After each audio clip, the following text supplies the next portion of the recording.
Hi, everyone. I am Mohammad El Hawary, the Executive Director and Editor-in-Chief of Al-Fanar Media, and this is a new webinar of our series Al-Fanar Media Talks that is going on a very important topic is happening right now all over the world, which is executive education. And it's my distinct pleasure to moderate today's crucial discussion, executive education and the role of Arab universities in upskilling the current workforce. In our rapidly evolving world, the landscape of work is constantly shifting, demanding new skills and competencies at an unprecedented pace. Traditional higher education, while foundational, often faces the challenges of keeping pace with these dynamic labor market demands, particularly here in the Arab region. As we have explored in Al-Fanar Media, many universities are striving to bridge this gap, focusing on developing essential skills like critical thinking, problem solving, digital literacy, and entrepreneurship. Today, we delve into a powerful solution that sits at the forefront of this transformation, executive education, and the role of Arab universities in upskilling the current workforce.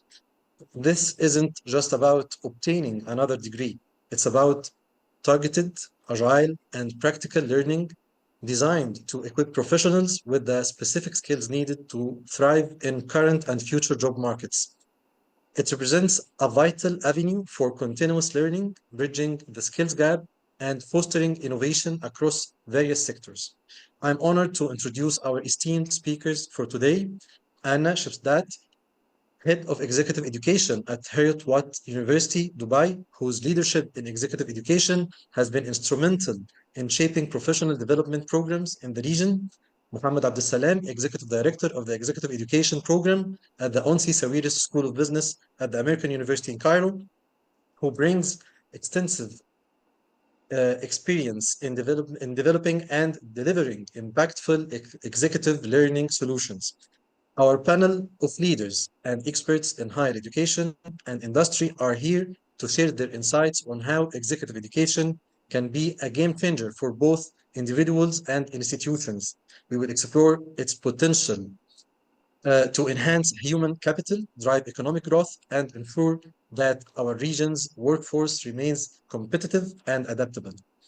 We have a rich discussion ahead, and I encourage you to actively participate through your questions and comments.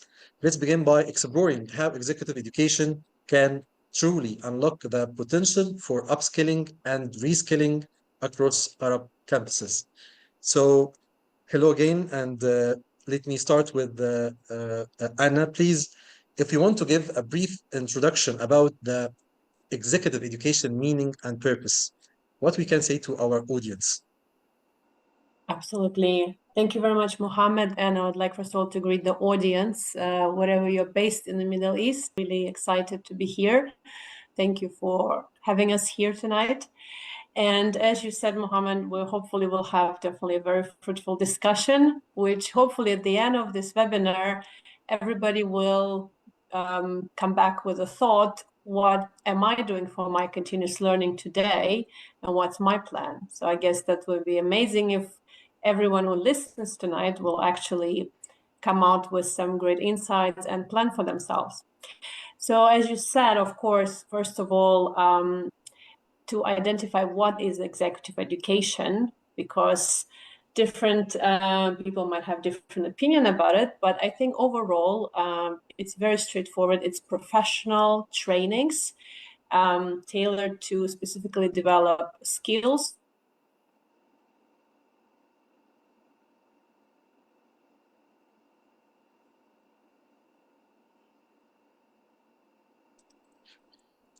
I think Anna is, yes, it's okay. Sorry, Anna, it was a little bit freezing and we missed your last quote. Can you hear me now? We Yes, just can you hear me now? Yes, we can hear you. Great. All right. Apologies. I think it's something with connection. So what I was saying is that executive education is overall, in short, professional education, professional training tailored to those who already have expertise, 5, 10, 15, or 20 years. It's a lifelong learning. We live, we learn throughout our life, from birth all the way. After, we have gained quite substantial experience. So executive education is critical to upskill, and of course reskill, and important for sustaining a long-term career for individual and for organizations to have a business continuity and always be at the edge of innovation and support their employees, which at the end, of course, affects the economy of the country and the wider region, and has wider consequences, so to say. And I think this is the definition. And definitely, I'm sure throughout today's call, we'll go through more details, what and how executive education helps. But I think it's not just regional, it's more also global outlook, how it helps economists, how it helps businesses, and how it helps also public sector, and how it's all connected. Sure. I totally agree with you. And as you know, from the perspective of the World Economic Forum, when they are always talking about the future jobs, and they are talking about the world will lose maybe more than 85 million job in this market because of the skills gap. So they are talking always about skilling, reskilling, upskilling to fill this gap. And also, after the AI and how it affects the future jobs, there is some estimation of losing about billion jobs around the world, maybe 300 million jobs in USA and some parts of Europe also. And this will lead me to Dr. Mohammed, and I want to talk with you about this topic, which is the evolving skill demands in the Arab world. What's missing, and how can executive education bridge the gap? Thank you, Mohammed. Actually, the question within Egypt in particular and the Arab world in general is that we have or we are characterized with a very young population compared to the US, Europe, and even China. When we look at the distribution of age groups across the regions, we will find that most of the regions, they actually have a tendency towards a more of an elderly population, while in Egypt and the Arab countries, we are characterized by our young population. Almost 75% of the population is under the age of 40, while that number is reversed in other regions of the world. And in that context, a lot of those individuals and those people within the professional world and in the prime of their careers, they are very interested in personal development, especially that the entire world has become a small town, and competition is coming from everywhere. Unlike most of the executive education operations in the world, where basically the majority of business is serving corporates who are interested in customized programs, or even sending their staff to attend open enrollment programs. The majority of the business, for example, in Egypt, is for open enrollment, where basically there are self-financed individuals coming to upgrade their capabilities using their own funding. They're self-financed. So we see in Egypt a unique, for example, 70% of business going to open enrollment versus customized. And out of that, almost 85% of the individuals coming to get the educations are self-financed. That's the reason for that is that, as you have said, there is a huge gap between what people are learning at university and what they are expected to do in the workplace. So basically, the people are, let me say it as it is, are dissatisfied with the education that they got at university. They don't feel that it's appropriate for the workplace. Of course, other than a couple of specializations like being a medical doctor or something like that, that's what they do. But even within the medical education, people, for example, in this region of the world, most of the hospital managers are physicians, and those physicians have never taken a business course in their entire life. So when they reach a stage where basically they are in charge of a hospital or something like that, they need some kind of education to explain to them the basics of business and finance and economics and marketing and all that stuff. Having said that, the whole idea is that people are very aware of the challenges that exist in the marketplace, and they are spending their hard-earned money in order to upgrade and enhance their skills to be able to better compete in the job market.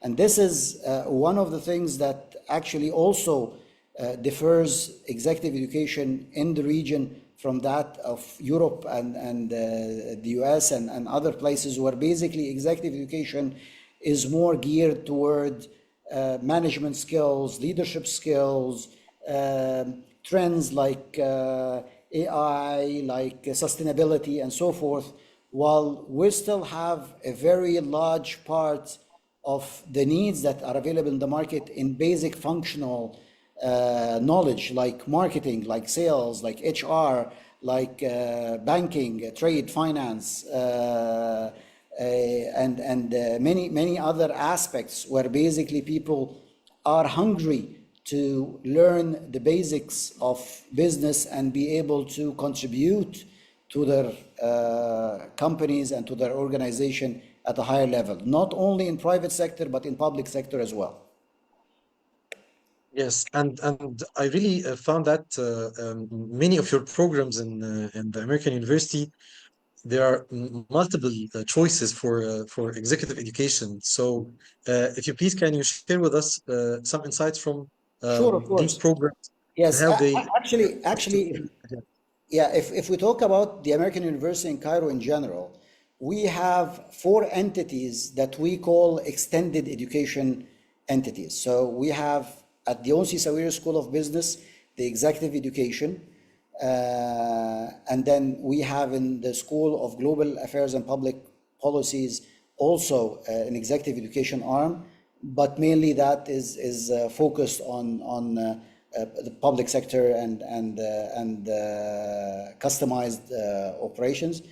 In the School of Science Engineering, we have what is called Engineering and Science Services, which is also offering professional programs related to the disciplines of the School of Science and Engineering. And finally, we have the School of Continuing Education, which has a mandate for employability. So they have courses both for undergrad, newly grad, and so forth. Everything from basic English courses to foundational programs in different business areas, engineering areas, humanitarian areas, and so forth.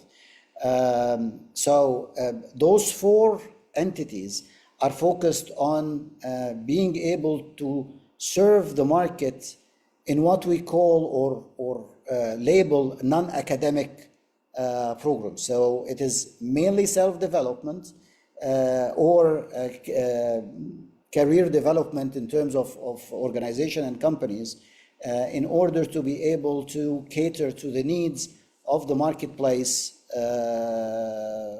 as I said before, in Egypt and outside of Egypt in many areas.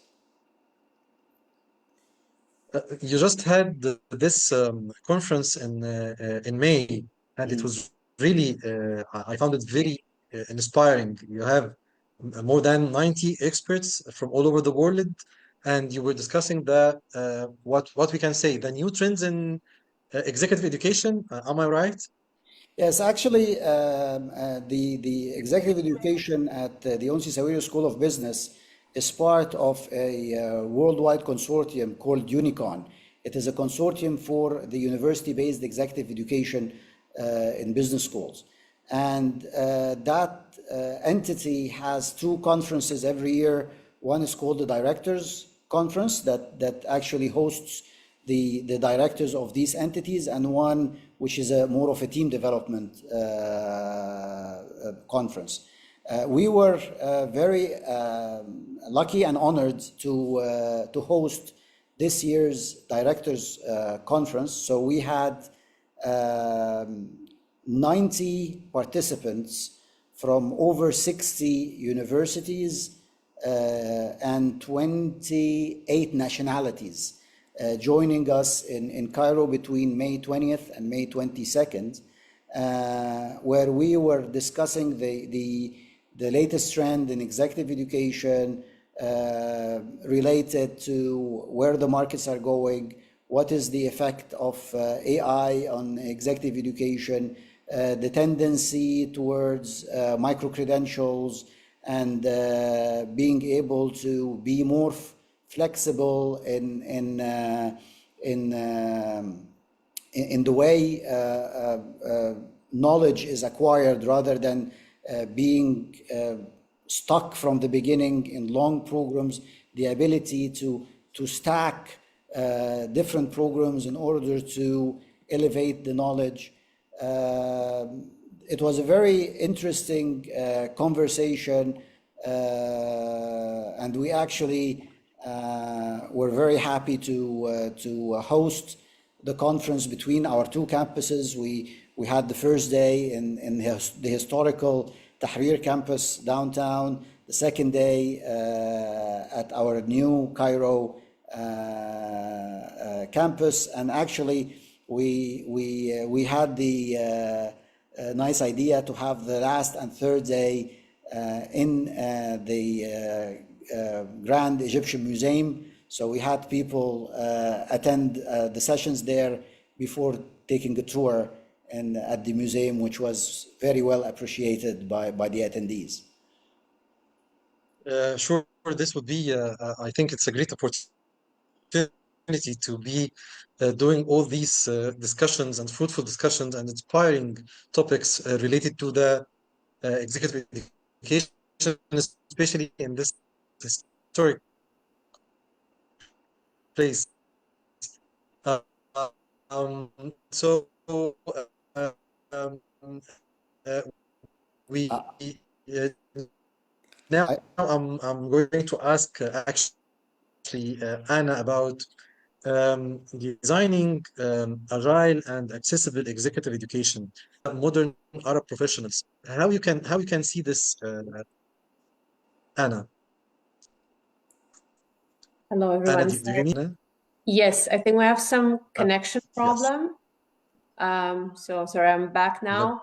problem. Mohammed, would you please repeat the question one more time, because the connection is not stable? Uh, Yes, sure. We were talking about the how executive education can work on filling the or doing this kind of bridge the gap to fill the skills gap. And also we were talking about this conference was held in Cairo in May, gathering more than 90 experts from all over 60 countries, talking about executive education and new trends. But I want to ask you about innovation and how to work on innovative delivery and curriculum when it comes to executive education in the Arab universities. What you do, for example, in Heriot-Watt Dubai, and the programs you provide when it comes to executive education. Thank you, Mohammed. Well, definitely we are a university which is based in the Middle East with 20 years of history being based here, and we're the largest international university based out of UAE. with very strong Scottish roots and massive research rigor that we bring across all our schools within a university ecosystem. Again, there are, of course, lots of innovative ways to bring the learning to the table. But what we see with executive education, especially when it's tailored to mid to senior level management, they've seen it all. They're not empty vessels. They know all the technicalities. However, there are always new ways to find more knowledge, to reskill and upskill, as we said before. But also, maybe there is nothing that too much innovative how you can bring the learning to the table unless you use the technology or AI. It's mostly about having a very interactive, very practical and real life examples when you want to upskill someone. And I think they would really love to know how things are working in different industries. Let's say if they're from banking or finance industry, they would love to know examples of other banks and their best practices in the region and globally, as well as from other industries. So that's how I think you can learn and think out of the box. Because if you just have an internal training within a company, which is great and it's practiced, you are still within your brand identity, the corporate identity. When you go to attend executive education program where there is a mix of other participants, you expose yourself to think out of the box. Or actually, I've been doing something like this for 10, 15 years. But once you're exposed to other industries from other companies or businesses, that's where you can really learn and open for yourself new ways of thinking. So I would say that would be my answer. I find it a great opportunity to ask both of you about this. Uh, we have two models. We have this model from Egypt and we have this model from the UAE. And I'm always concerned about how industries can do some kind of collaboration with the universities to do some kind of effective learning, and they can both benefit from this when it comes to executive education. Let me hear first from Dr. Mohammed, then I want to hear from you, Anna, from the UAE side, what's happening. Please, Dr. Mohammed. Okay.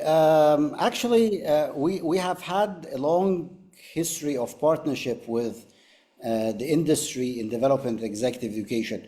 As you know, our executive education unit is almost like 48 years old now. We started mid 70s providing these services. And although we started with basic knowledge at the beginning, very early on, we started discussing with our partners in the industry and in the market about the knowledge gaps that exist. So like 15, 16 years ago, for example, we collaborated with Mountain View in Egypt to develop the first real estate development program in the region. And the reason for that was that there were many engineering contractors that have started to convert from basic contracting to real estate development without having a proper foundation for the knowledge there. So at that time, we collaborated with the National University of Singapore, which had a very strong real estate development degrees, not only undergrad, but also master's degrees in real estate development. And we developed a program that have been running since and evolved from being a single course program to becoming two certificates, one in real estate development and the other in real estate finance. After that, we collaborated also with EPIA, the Egyptian Private Equity Association, to develop a private equity diploma for the people that were interested in private equity and venture capital and so forth to be prepared for this area. So and there are so many. Did also with Al-Ahli Club, a program is sports management. We're currently working on other things in the pipeline, but they all come from feedback from the industry and from the market about areas where there is a big need for professional development, and many private sector entities are very gracious and willing with their time and funding to fund the development of such programs in order to develop certain industries in the marketplace. Another thing that we have been doing is also something that came as a requirement from the market, where people were looking for international certification. So we have been dealing, for example, with the Digital Marketing Institute, which is the highest authority in digital marketing in the world, where basically they recognize our digital marketing certificates and our graduates become automatically associates of the Digital Marketing Institute. We have done the same thing with the Chartered Management Institute for our Senior Executive Diploma, where also they recognize our program. And finally with ICEA, which is the Supply Chain Institute, in order to recognize the graduates of our supply chain certificates as well. So we're trying to create the balance of knowledge that those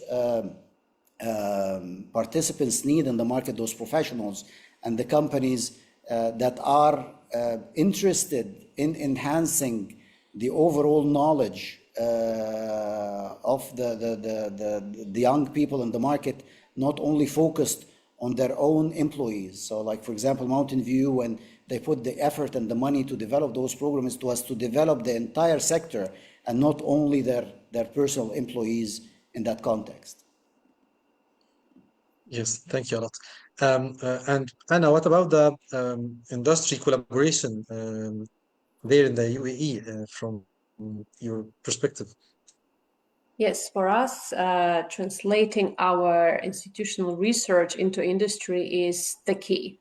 This is what we are doing every day. And in my previous role at Heriot-Watt, I was heading the Careers and Industry Engagement Department, and we were bringing every single week of the year industry partner to meet our students, be it a master class by their HR or general manager.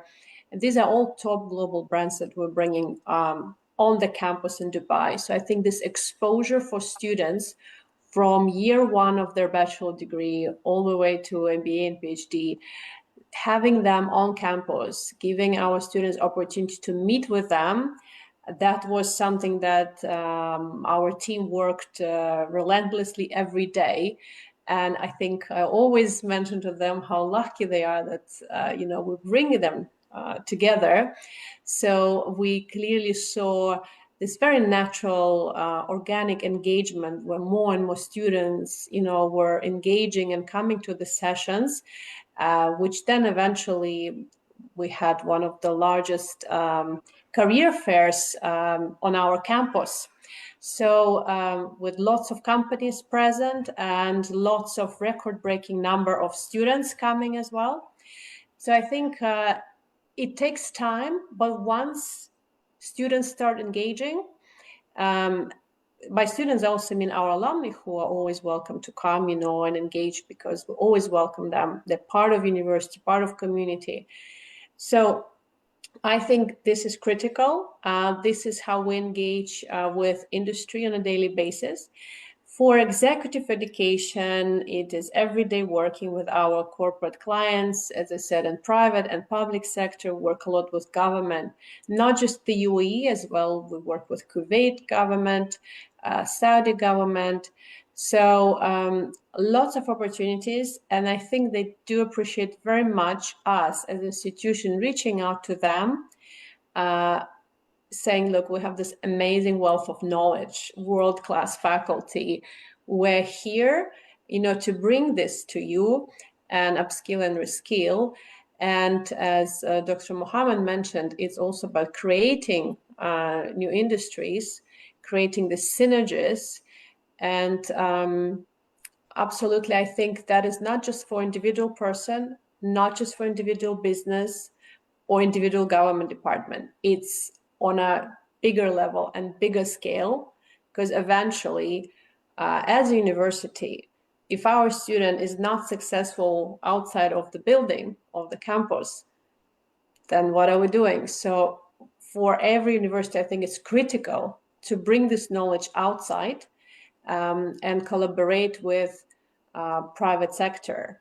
And we had a very interesting session at SAP at SAP office here in Middle East with the managing director of it.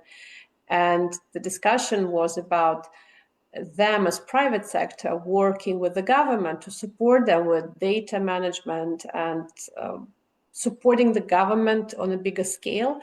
And eventually the entire conversation, the entire meeting came to the point that are the students actually ready, to enter private sector, which supports then the government? So the conclusion was that it is all very much connected. It's a full circle where schools, secondary, primary, needs to be connected to university.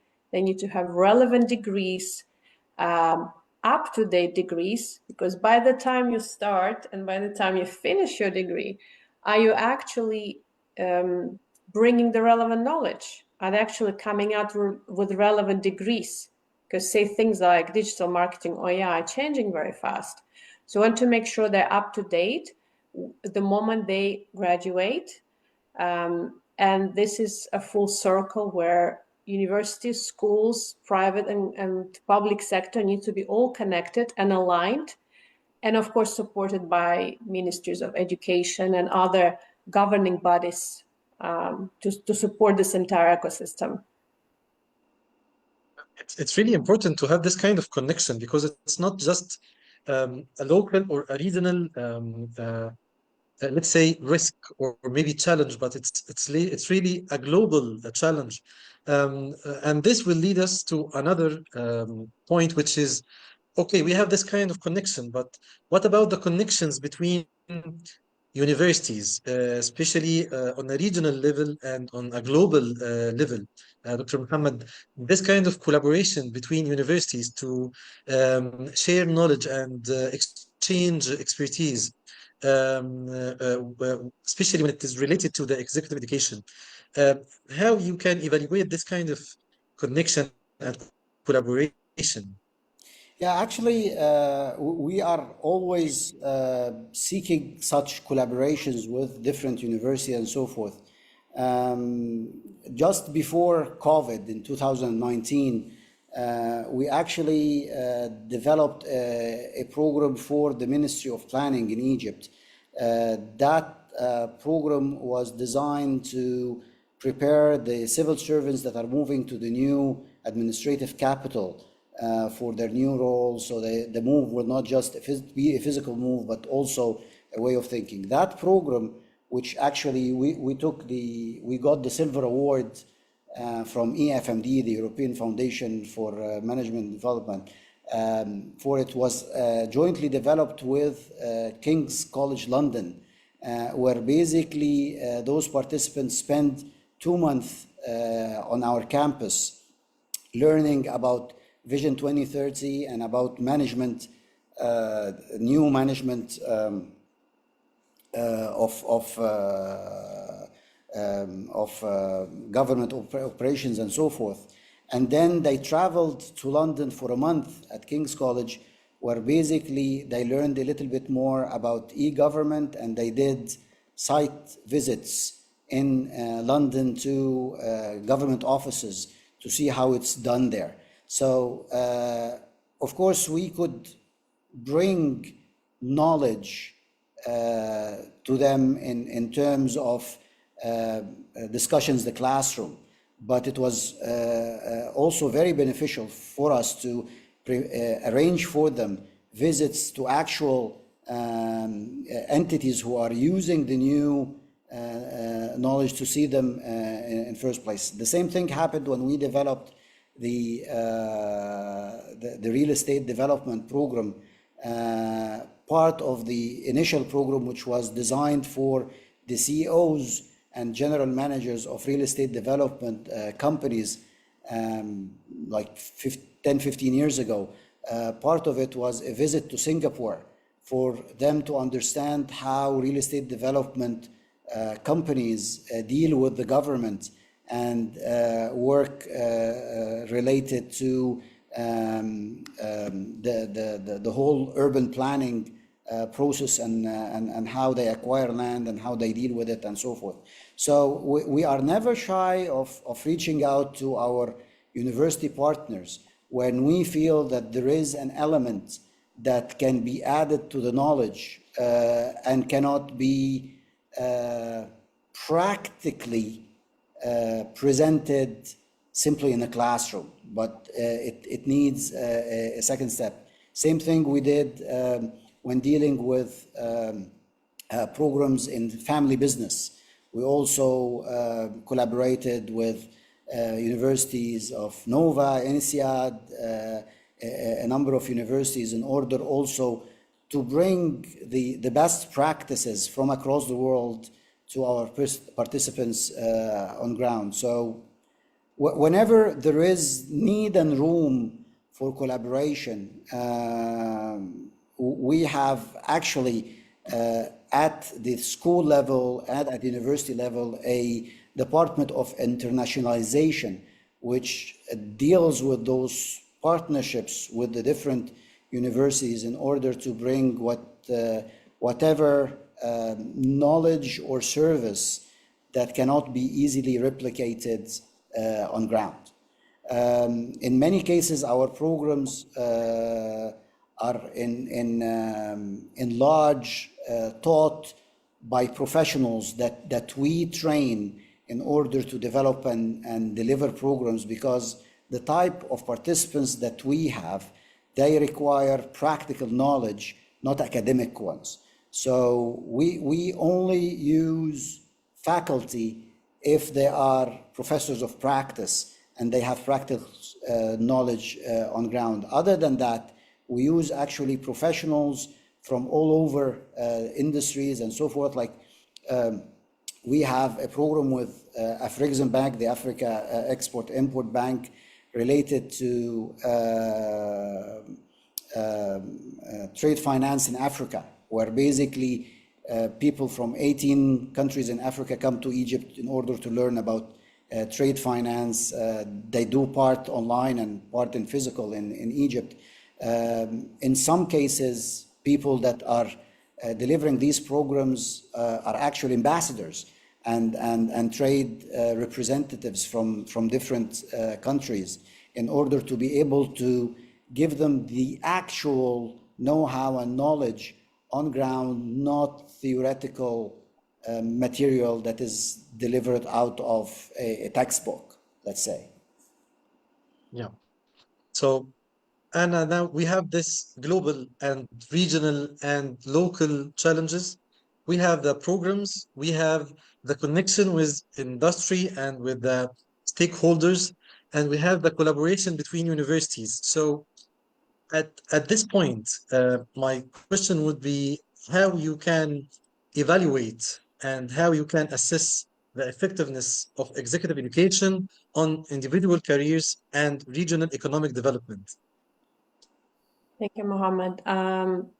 I think definitely it can be done on individual level and business level and regional level, as you said, and it's important to track the effectiveness to see what can be improved, because we can always learn something new whilst doing these bespoke programs. In our case at Heriot-Watt, every single program is a bespoke one, but we definitely start with pre-assessment of all the participants of the program. That's important to understand where they are and how we can bring them from point A to point B. What's this very bespoke way in their specific case with their specific learning objectives and business objectives for the entire business they represent.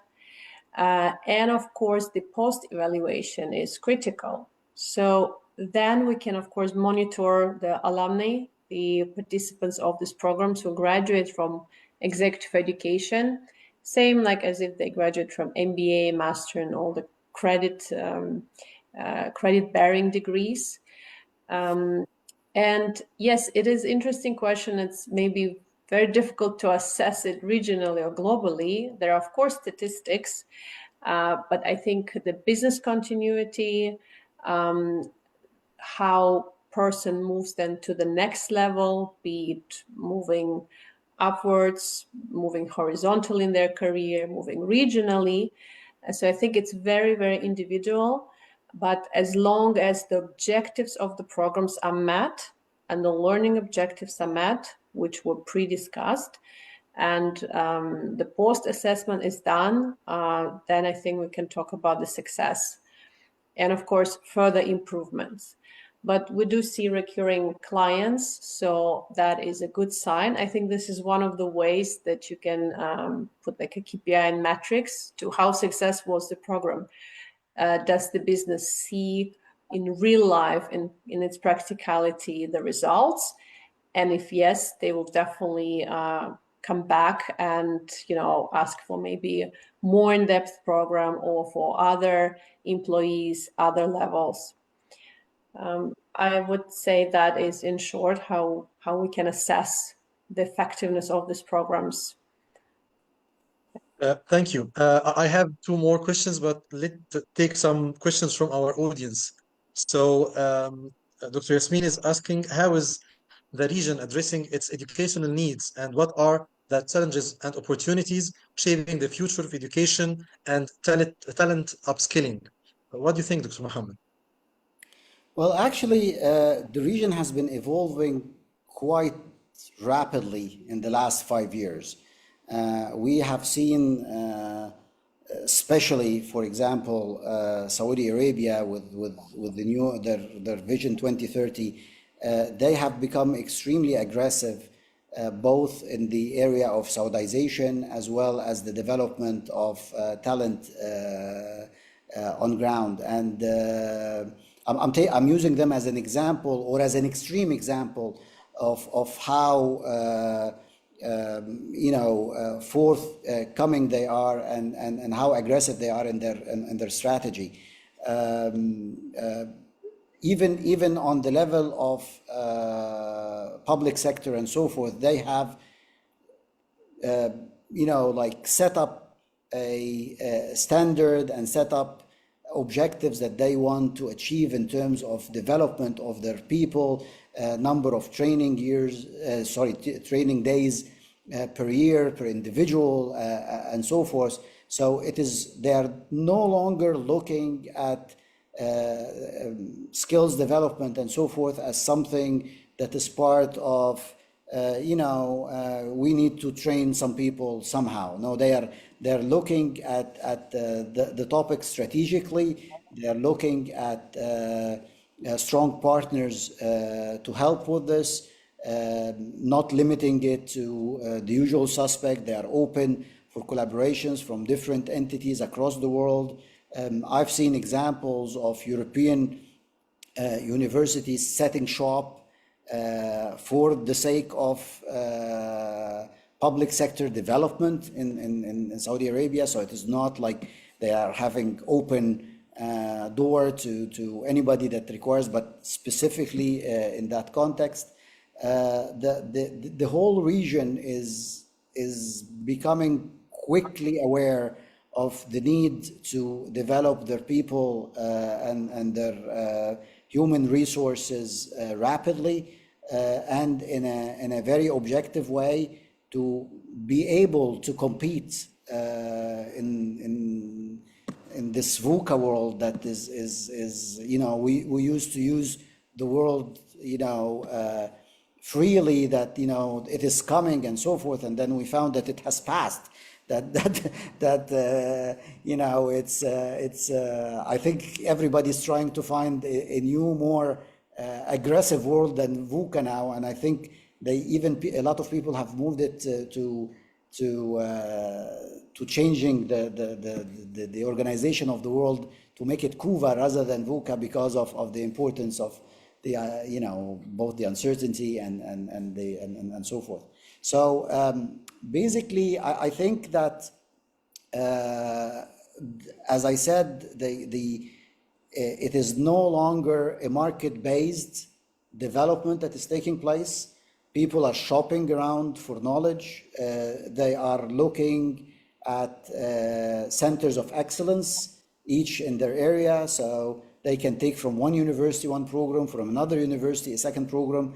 They are also very keen to establish partnerships that will, with time, will develop local talent to be able to take over also the development of their people. And this is one of the things that we are currently engaged in the Gulf area, for example, where basically we're partnering with both private universities as well as educational centers to develop jointly knowledge and capabilities on ground to train the market there.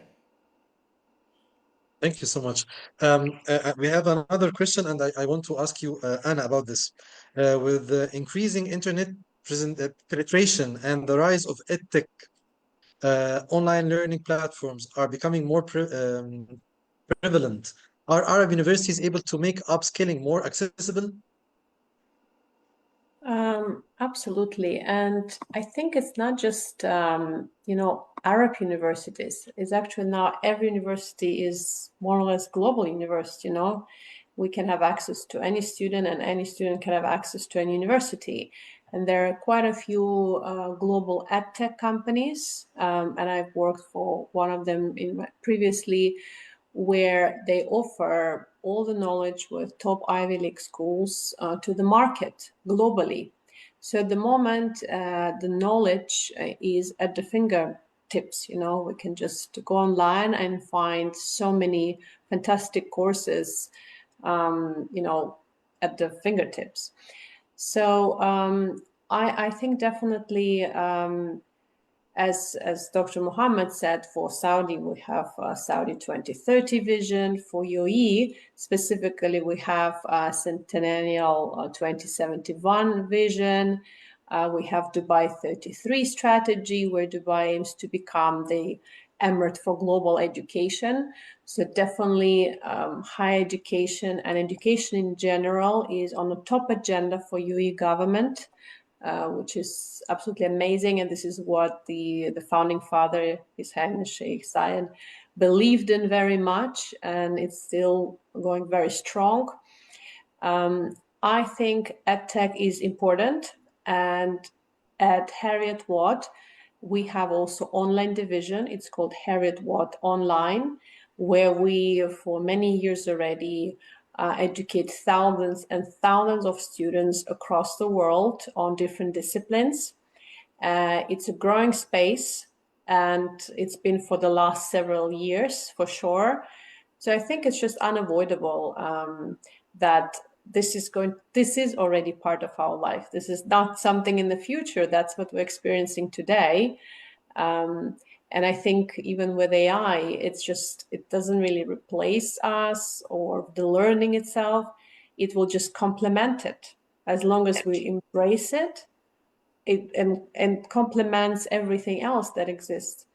So definitely future is with online education, but still we see a lot of interest with blended education, or you may call it hybrid one, where certain topics and certain areas you want to study face-to-face, and it's critical to be in face-to-face in a room to have this vivid conversation, you know, and interaction.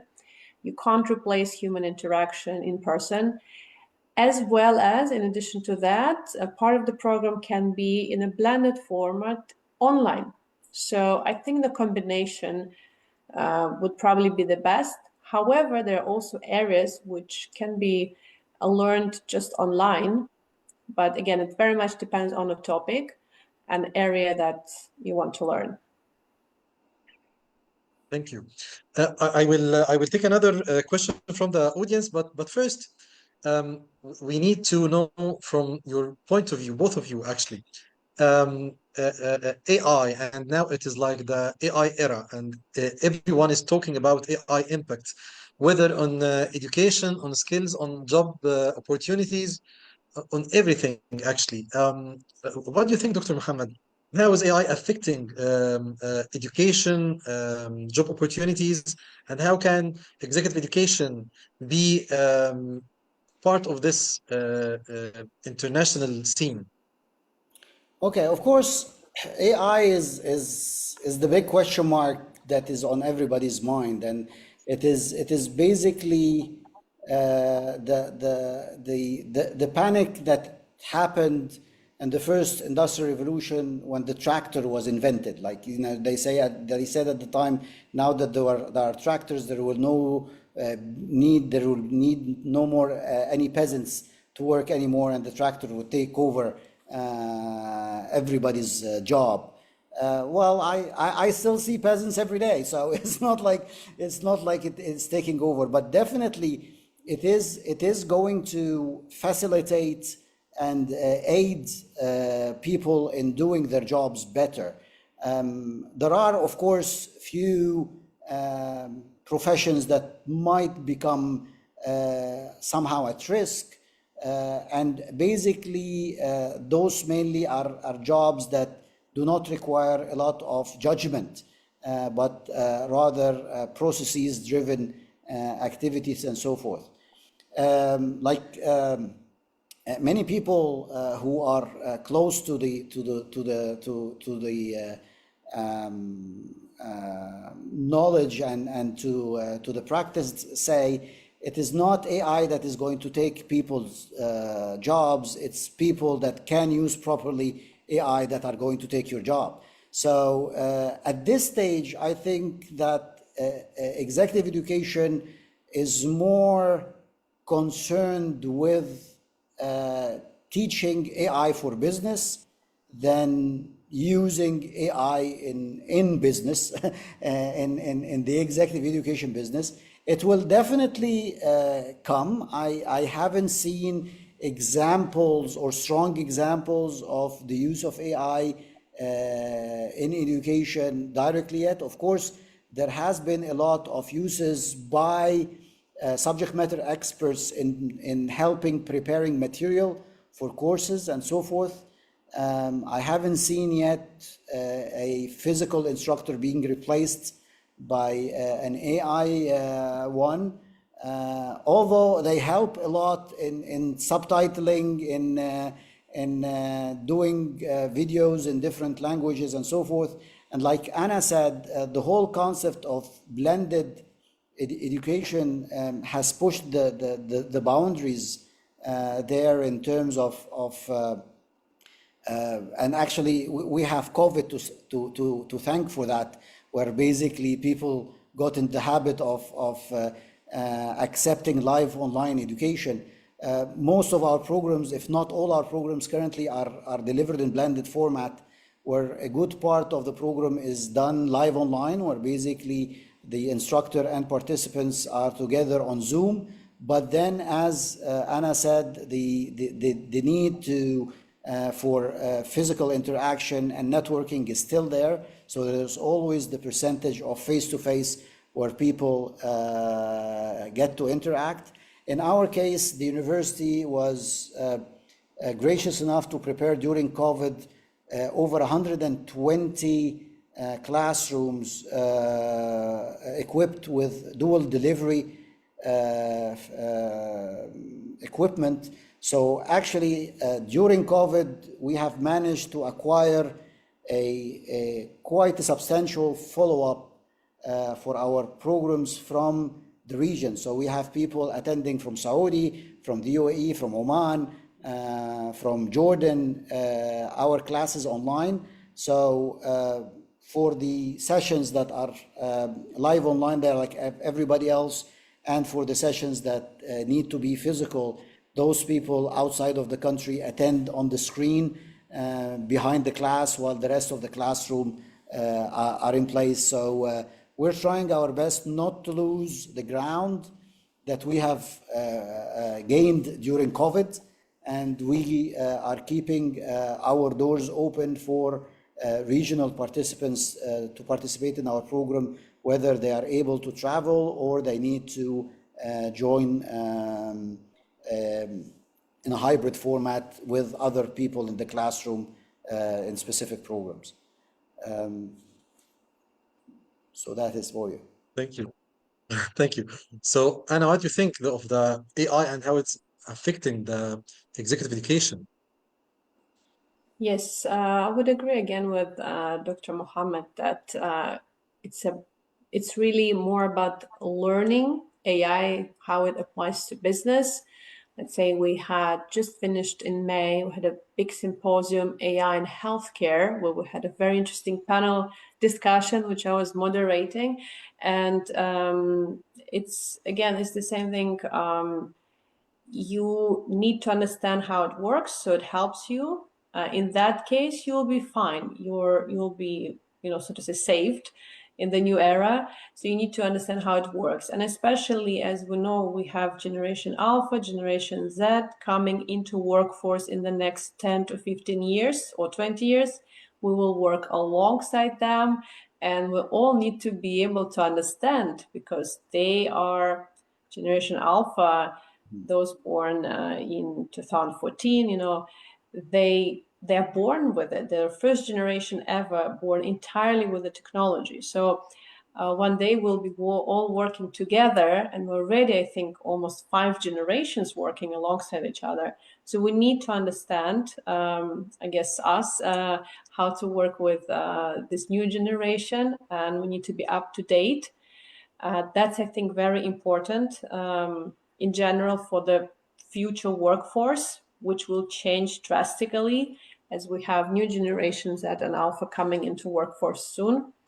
And I think we had lots of conversations at Heriot-Watt in regards how maybe AI will also change the career skills. And actually, we had so many experts who said you can use AI to upskill yourself, be it your CV, like CV clinic, how you improve your CV, as well as skills. How do you become better? So you can use it to your advantage. You shouldn't be scared of it, but rather embrace it, learn it, use it to enhance your CV, your skills. So there are so many elements and areas and angles of AI. We just need to explore it. And again, AI is as good as what you put in, right? So the data is important, right? So we always have to also verify it. I would say if our audience is watching TV and reading newspapers, don't just read one or watch one TV channel.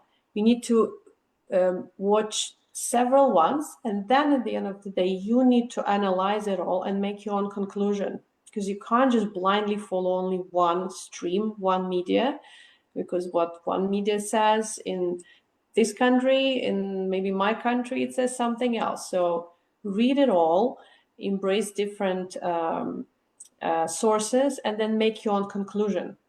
So I think this is important. And this is where I think AI can kind of help us, because it accumulates all the knowledge in one. But I think still we need to analyze and not just blindly trust what we see. I think that would be my recommendation to our listeners tonight. Yeah, if I may add to Anna's point, it's AI is currently like a very strong research assistant. And even with human research assistants, nobody takes whatever they provide for us at face value. We use their help in order to research and collect the information, but we still have to judge what makes sense of that information that is collected before we make up our decision and act upon it. Sure. That's why we are hearing a lot of efforts related to AI literacy, digital literacy, media literacy, climate literacy. So it's a lot of literacy in the air, if we can say that. I want to talk with you both also on something related to the skills that are really in a high demand in the job market. So I'm reading a lot from Coursera, from QS, from the World Economic Forum, and a lot of other resources.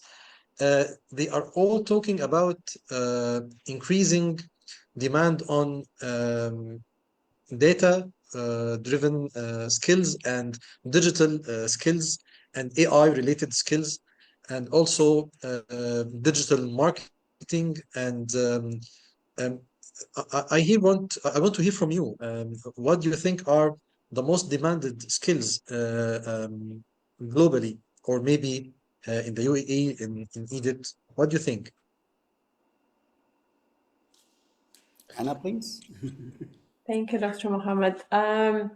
Yes, I think, Mohammed, all the skills that you have actually mentioned, definitely they're in demand, specifically here in UAE. UAE especially is trying to drive AI, with the first ever AI minister in the world being appointed here in the UAE in 2017. So AI is on the top of the agenda. Everything, I would say, digital. So when we speak to our industry partners who want executive education, they talk about digital transformation. This actually comes across a lot of our clients and partners, be it a bank or be it another industry, because the clients and customers of all the companies here and businesses and in general in the world, they want digital experience. They want a great digital experience. So this is very important that, let's say, if you are a customer of a bank and you want the application be fast, everything should work perfectly fine, you should be connected anywhere. So that's why I think, for example, banking industry puts so much effort in making sure the end customer receives best digital experience. How you get there, you need to transform your company with digital transformation. And that's where executive education courses come very handy for the employees. And absolutely also, I would say, sustainability, ESG, green finance. This is quite big here, I think, overall in Middle East and in the UAE specifically, with us having quite a lot of one of the largest Middle Eastern banks based here. So I would conclude saying digital transformation, AI focus, green finance, sustainability overall, ESG principles, and how do you actually, because you need to start reporting on them. Companies need to have a proper report on ESG. So I would say, and again, leadership, organizational behavior, this comes across every single industry partner, including public sector, because eventually, no matter where you are, no matter which industry, you have to lead or manage your team. How you do it, and that's where digital transformation, change management, critical thinking skills are critical, because in today's world, so global, so complex, you don't have time to take decisions. You have to be very quick, agile, and take calculated risk and decisions very fast. And I think we'll all experience how fast is the world. So critical skills, ability to take decisions. Yes, it comes with experience. However, these are also skills that can be taught and supported by executive education. Yeah. Thank you, Anna. Dr. Mohammed. So, Well, I cannot agree more what could be your with Anna regarding the most popular topics that are available out there. One of the things also that we made sure to integrate in our programs since early 2020, that we are requiring from our participants who are actually taking programs either functional or sectoral and so forth. We have come up with a list of what we call business acumen courses that we require for them to take in parallel with whatever discipline they are being taught. So things like emotional intelligence, design thinking, personal branding, crisis management, negotiations, communications, organizational change, information literacy, and so forth. We're trying to push people, so somebody who's coming and to learn marketing or HR or trade finance or banking credit and so forth, we're telling them, do not just focus on your technical area. There are certain business acumen that you require in order to excel in whichever field you have, and we give them this large choice of programs that are actually asynchronous. So it allowed people to learn them self-paced in their own time, but still get that touch of skills and knowledge to add to their functional as well. When it comes to the whole concept of AI programs and knowledge and so forth, I'm afraid at this stage we are in the same situation where we were 10 years ago with digital transformation. If anybody heard the word digital transformation, it would tell you, yes, of course, we are very interested in digital transformation and we're very ahead of everyone else. We have a website. So basically they had no clue what digital transformation is, but they wanted to include themselves with the bunch. So at that time, 10 years ago, our role was telling people what digital transformation is in order for them to make sure that they're preparing their own organization. And I think at this stage, we are also doing the same thing for both digital transformation and AI, where basically, in our case, for example, we started from the strategy. What should a company's strategy be for digital transformation and AI?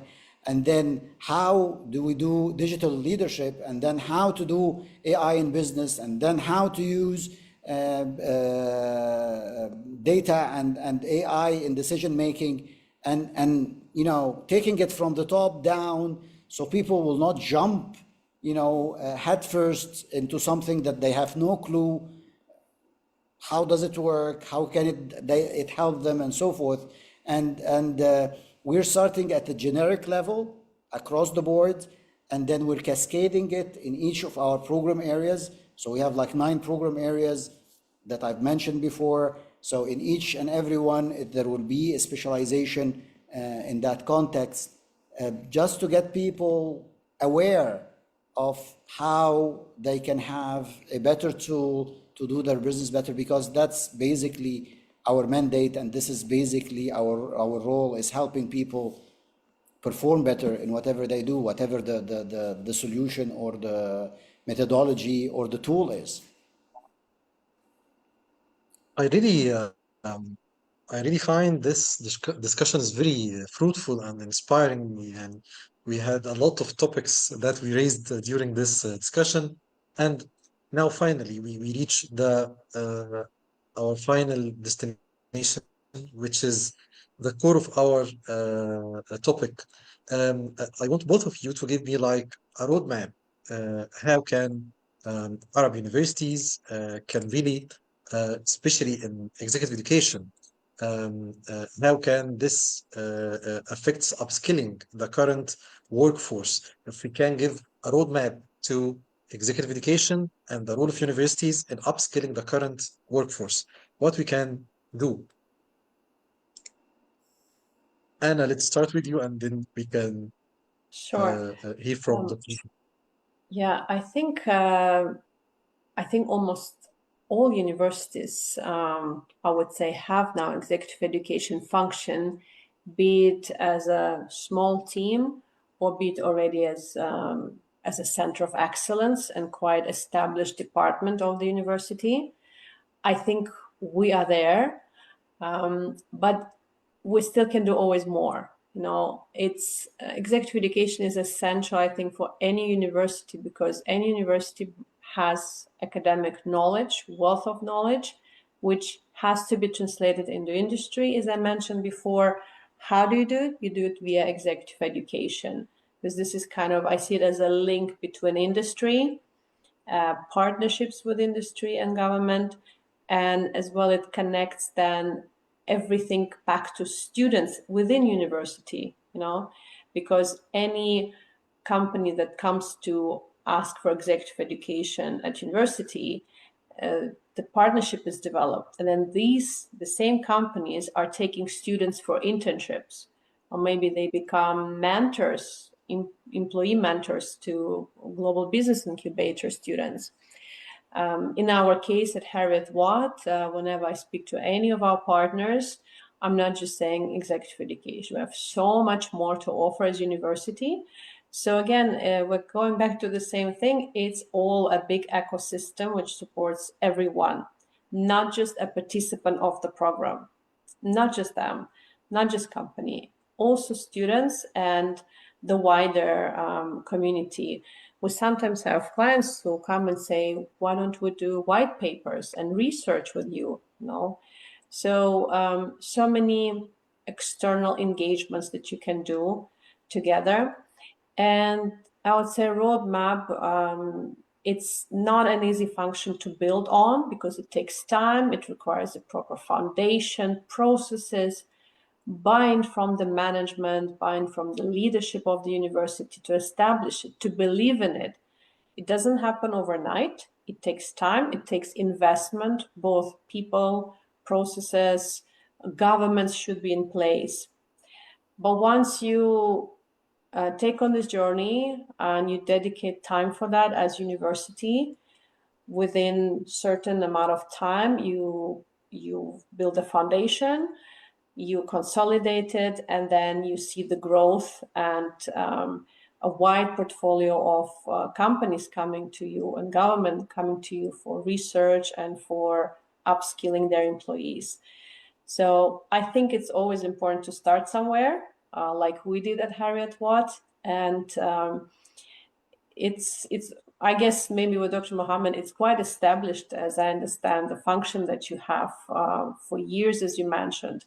So there's quite a big portfolio, there's proof of concept, and I think all of us as universities should strive to it, because to finalize, to summarize, executive education for university is changing its trajectory, I think, in many ways. And it's really building those links with the industry, which are essential to everyone. Yeah, there's not one way to do it, but you need to start somewhere. If our listeners are from universities, yeah, it would be great that everybody thinks about it. Yeah. True. Thank you, Anna. Okay, Dr. Mohammed, what do you think? Is a roadmap for universities? Yes, actually, one of the things that I'm always thinking of and trying to push for is actual collaboration across universities. The areas of business are not limited, and no matter how ambitious anyone is, doing it all by oneself is not feasible. So I'm always talking to universities within the region which are specialized in an area where we do not have large strengths. Like, for example, a university that has a strong program or portfolio in agriculture business, we can actually offer their agriculture business in Egypt, and they can offer our hospital management business in whatever country they are. So the whole idea is understanding that we all have the same objective, and that is the development of the region and the people and the young people in the region and so forth. Yes, there is competition and so forth, but there is plenty of room for collaboration as well. And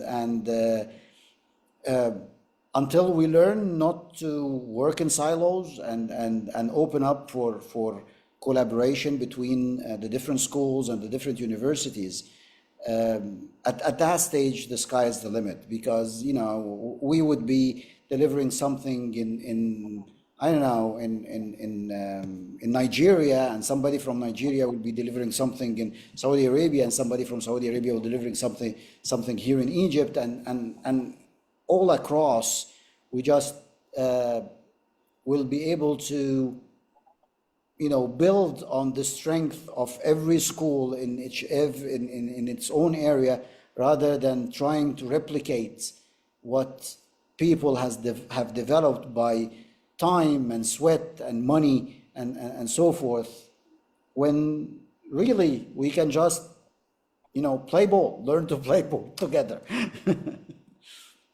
So I think that Thank you. Thank you. intercollaboration is a key going forward. Sure. Thank you. Thank you so much, Dr. Mohammed, for your answer. And actually, I feel like overwhelmed. I have a lot of things I'm going to learn more about it, and I'm so ambitious after this fruitful discussion. And I find a lot of insightful things that pop up in my mind. Okay, we need to focus on this. And from our side in Al-Fanar Media, I think we have a lot of things we will do after this panel.